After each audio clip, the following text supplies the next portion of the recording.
Hey everyone, I'm with Muffa, the owner of Oro Chocolate and Coffee in Wicker Park today, and just talking a little bit about Oro and the entire mission and ideology behind the company. Muffa, I've always been curious, why Nicaragua? What was the impetus to choose this one single origin? Yeah, so I landed in Nicaragua about 12 years ago as a volunteer on a permaculture farm. And this really changed my whole mind, my whole worldview about what was important, and I really wanted to be closer to nature. And I was just enamored by the level and the scale of the nature in Nicaragua. I thought that the forests and the coastlines, the beaches, the farmland, it just felt so unspoiled and so like raw still. Like there was this place in the world that was still left wild, and yeah, and so I stayed. I stayed for more than 10 years.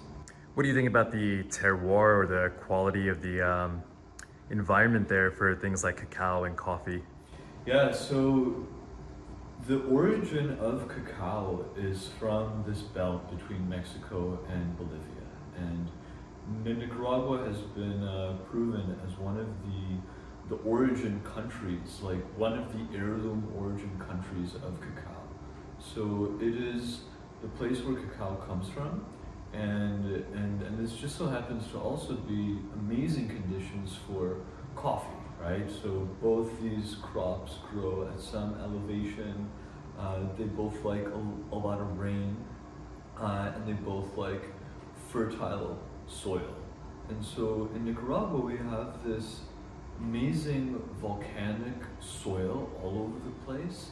And we have the Bosawas Biosphere Reserve, which is the area where we're sourcing a lot of our coffee and cacao from, essentially from the edge of this rainforest. And so the rainforest is really where these crops come from and where they thrive. And so I feel like the conditions in Nicaragua are really amazing for growing cacao and coffee. And we're super committed to finding the best systems of agroforestry where cacao and coffee are grown, contributing to the regeneration of the rainforest. And Muffa, you've told me so many stories about your time, the 10 years you spent there, and the people you met. I'm sure those people hold a special place in your heart. You want to speak a little bit about your experiences with them there? Yeah, I've fallen in love with the people of Nicaragua, with the culture of Nicaragua, and there's like this toughness about the people, and there's like this softness also once you get to know them.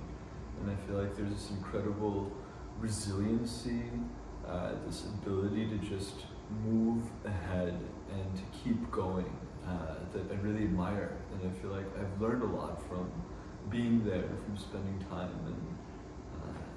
and deepening all of my connections there. It'll always be a very special place for me. I love going back. Sweet.